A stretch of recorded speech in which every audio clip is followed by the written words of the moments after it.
Realmente é fato histórico e heróico do nosso país, que infelizmente acaba sendo esquecido pela nossa história.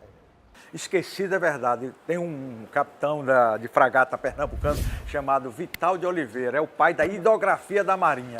Cascudo diz que toda a cidade praiana, Potiguar, deveria ter pelo menos uma rua em homenagem a Vital de Oliveira. Porque ele mapeou toda a costa do Rio Grande do Norte, Fernando Noronha, Tal da Roga. Esse cara morreu na batalha lá no Paraguai. Vou dar um E exemplo. o túmulo dele estava abandonado no cemitério de Santa Mara, em Recife. Olha só. A gente conseguiu que o Distrito Naval recuperasse o túmulo desse cara. Ou seja, tudo é esquecido. Aqui eu vou dar um exemplo, ó. Aqui, ó.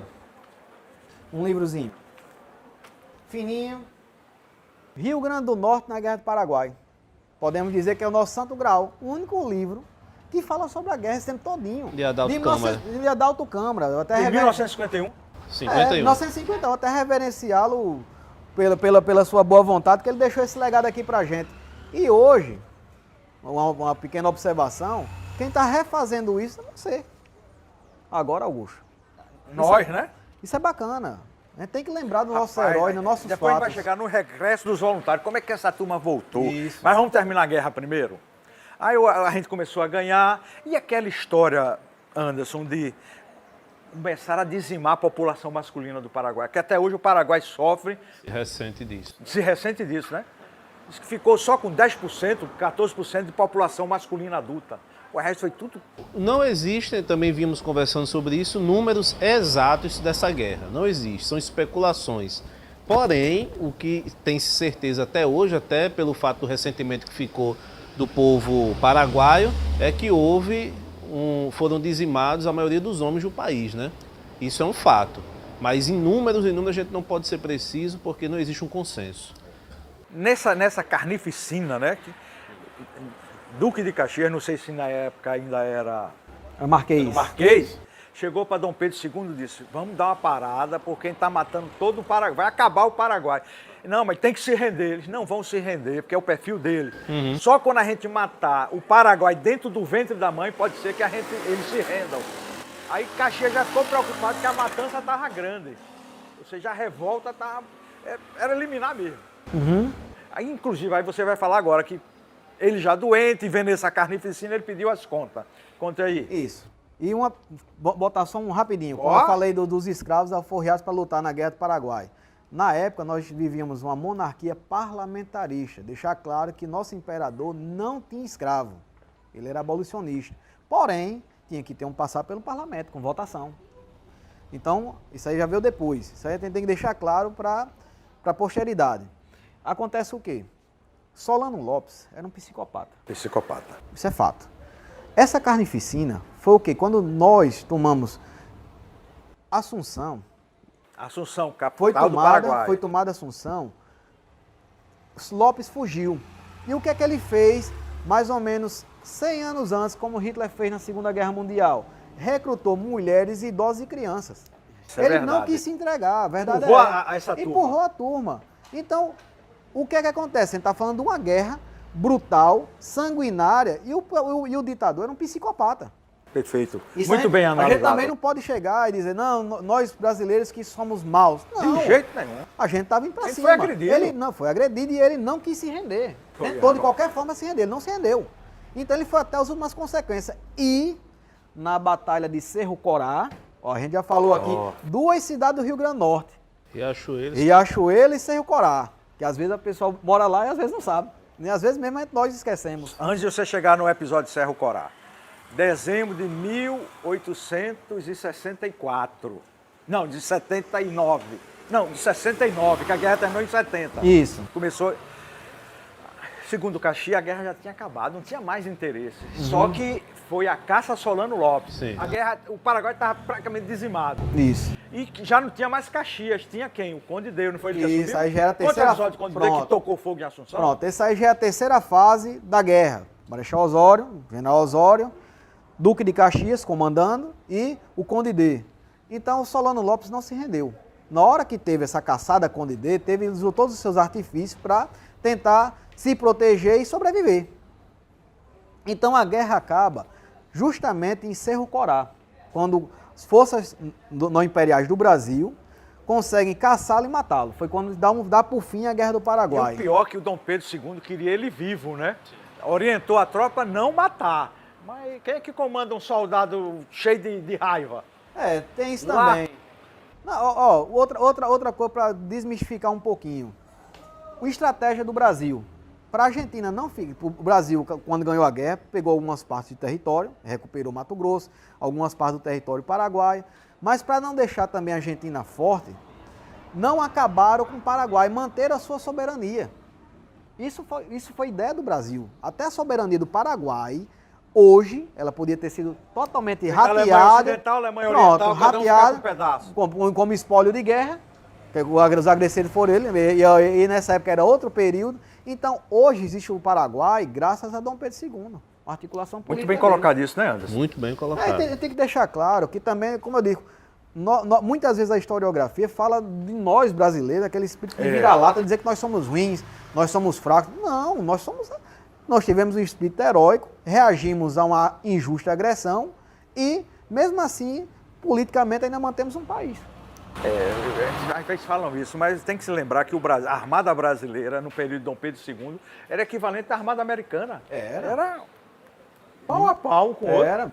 Se não me engano, estava entre as 5. Estava entre as 5 do mundo. Quando Dom Pedro caiu, estava entre as 5 do mundo. Retorno. Agora vamos lá, a caçada a Solano Lopes. Teve a caçada em Cerro Corá, acabou a guerra. 1º de março de 1870. Quando você encontrar uma rua 1º de março, é homenagem ao fim da guerra. O município do Rio Grande do Norte chamado Cerro Corá é homenagem à cidade onde a guerra praticamente acabou com a morte de Solano Lopes. Riachuelo. A grande vitória. Bairro do Passo da Pátria, uma das batalhas importantes da Guerra do Paraguai. E ruas. Voluntários da Pátria. Vigário Bartolomeu, Ulisses Caldas. João Fonseca Varela, General Osório. E o regresso dessa turma, acabou a guerra, como é que a turma voltou para o Rio Grande do Norte? Quando voltou foi uma festa, foi em pompas, a maior festa que o Rio Grande do Norte viu, que a capital viu, recebido por todos. Uma observação, durante o período da guerra, o Rio Grande do Norte teve 12 governadores. Nesse período. 5 anos, 12 governadores. Foi. Governador, presidente de província, né? Pra gente não fugir assim, né? O historiador Anderson fala aqui. Aí tivemos, então foi uma receptividade muito grande. E aí, Anderson, esse retorno aí, o general Varela veio como tenente, veio como o quê? Vou como alferes, retorno. Uma observação, deixar aqui registrado.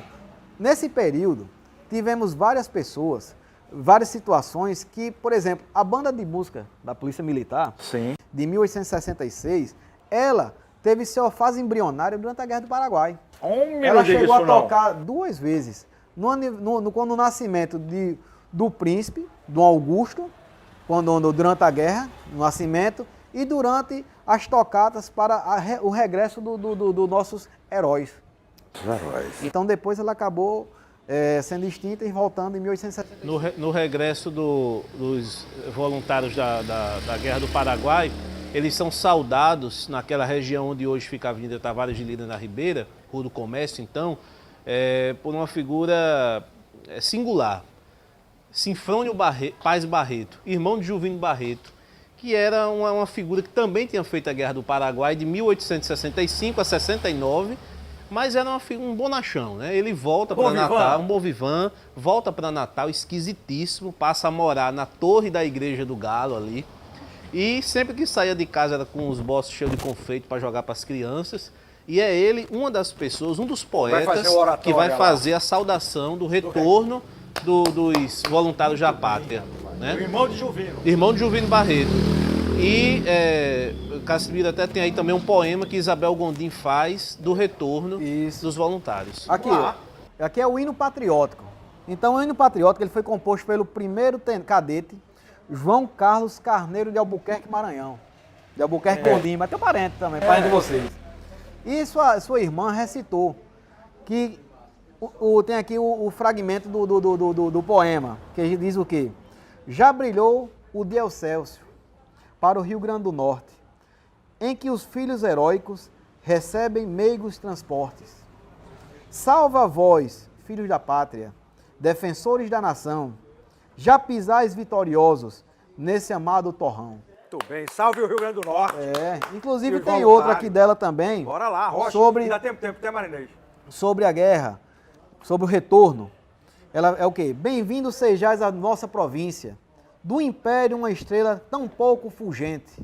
Por vosso heróico garboso, luzindo, iguala das outras o brilho nitente. Uma observação aqui, um parêntese. Nós somos dois corpos, o 28º e o 55º, De voluntário de volta da pátria. Só que eles foram anexados, um, que 55, ao Piauí e o outro ao Maranhão e outro estado, que eu não esqueci o nome agora. Imaginem, senhores, imaginem, meus amigos, um corpo de voluntário da pátria só do Rio Grande do Norte. Mas não tira nosso heroísmo, não. Pelo Jamais. contrário. Pelo contrário, mas imaginem a grandeza, A grandeza. só do Rio Grande do Norte. Então vamos lá, voltando. À sombra dos louros, que bravos colhestes, das marciais fadigas, no frio lidar, repousam as frontes de glórias cercadas, e os peitos cansados de tanto lutar. Difunda-se o arroubo de franca alegria, a face risonha do grato prazer, que logo se exponia das flores singelas, que nessa grinalda nos venham trazer. Isso aqui é uma observação. Ela fez uma posição de flores com várias jovens vestidas de branco com fitas verde e amarela. Continuando. Aos vossos troféus gloriosos, fulgentes, que enlace este indício de amor fraternal. A oferenda aceitai, provinda do afeto, que é dele, o que mais tênue e singelo sinal. Deitosa e plaga recolhe no seio, de galas repleto, do juncado de flores, os filhos prezados, heróicos e altivos, que ouviram da pátria severos clamores. Saudosos irmãos constantes o saúdam, de bravura fiéis emissários, repostos felizes nos lares queridos. Ó, viva da pátria dos seus voluntários. Muito bem. Belíssimo, né? Belíssimo. E agora, nos tempos atuais, por que às vezes tentam botar no Brasil assim, dizendo que o Brasil não foi muito correto, matou todo mundo? Sempre tem esse lance de querer, digamos, menosprezar o nosso feito militar. O problema, como eu costumo dizer sempre, há uma desconstrução da nossa história. Nós pegamos pessoas grandes, brasileiros, e simplesmente pegamos elas e jogamos ao ostracismo. Feitos heróicos nossos, simplesmente são esquecidos. Vamos dar um exemplo aqui, meu Deus do céu. Olha aqui Natal. A rampa, Segunda Guerra e assim sucessivamente. Então, o que acontece muitas vezes acaba caindo no esquecimento por culpa nossa. Agora, cabe a nós resgatarmos tudo isso aí para que no futuro nós voltaremos e exaltemos essas pessoas que tanto fizeram pelo Brasil. O que a gente está fazendo aqui é exatamente o resgate desses heróis, né? Com a participação de vocês, de nossa querida TV Assembleia, Marinês e sua equipe, dando essa oportunidade. Isso. Né? E a gente acha que isso vai acontecer, porque já está acontecendo na Segunda Guerra, né? Já estão se movimentando, deixou de ser uma coisa embrionária para ser uma coisa mais profissional, o resgate do né? Por isso, turismo cultural da Segunda Guerra. Justamente. Então, agora, se isso aqui fosse nos Estados Unidos, um Ulisses Caldas, General Varela, tinha filmes e filmes com esses claro, caras. meu Deus do céu. Tinha tanta coisa aqui que era filme, tudo.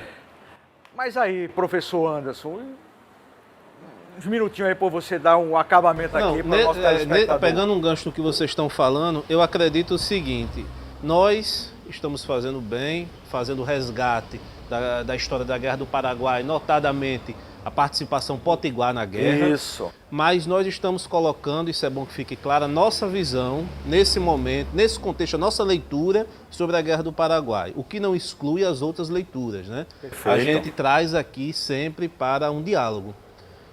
Outras pessoas, outros historiadores amigos meus, não têm a mesma leitura que nós temos, né?